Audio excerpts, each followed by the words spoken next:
sought after floating property in exotic location, available for immediate occupation.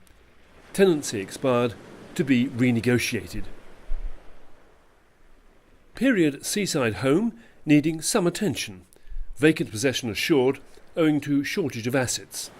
Excellent opportunity. Minor fire damage to property. No residency issues, any serious approach considered, but early viewing strongly recommended. Oceanic Estate Agents. The ship and nothing but the ship.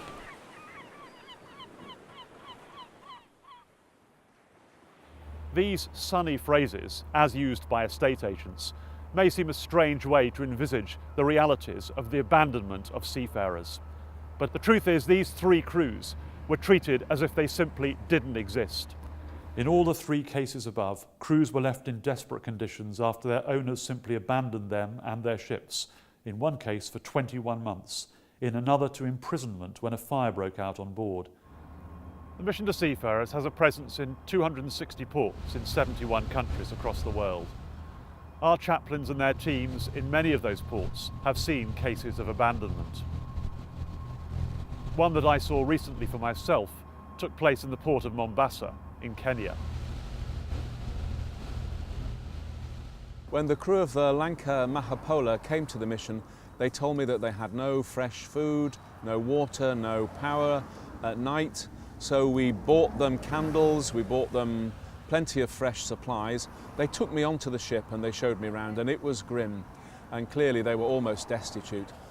Below all of that, I could see that abandonment left them powerless.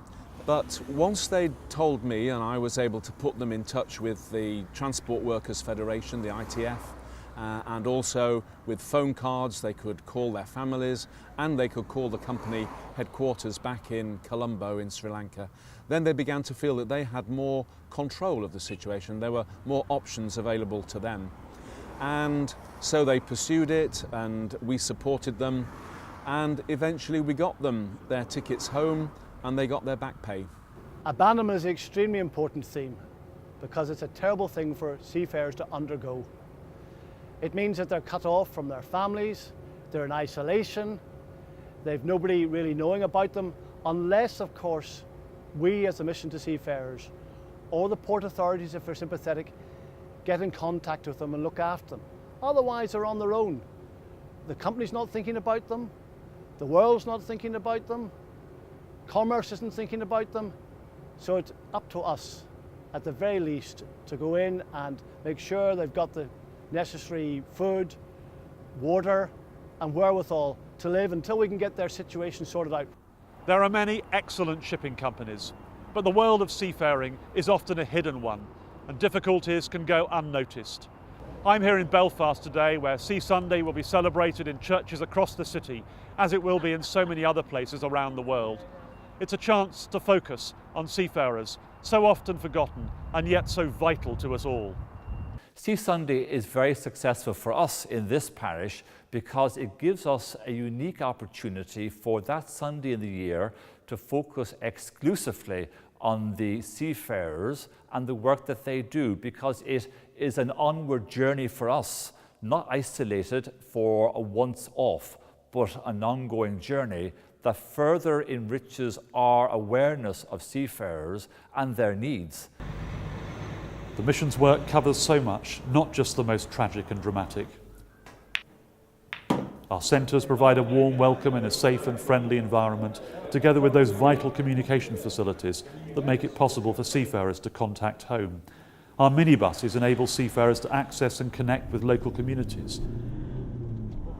Our chaplains and their teams visit ships, and when required, hospitals or even prisons, providing a friendly face and someone to speak with. Hello. They're trained to provide post-trauma first response. If there are issues to resolve, they know what to do and who to contact. We are always there, day in and day out, for those of all faiths and none, for those of the multitude of nations that make up the seafaring community.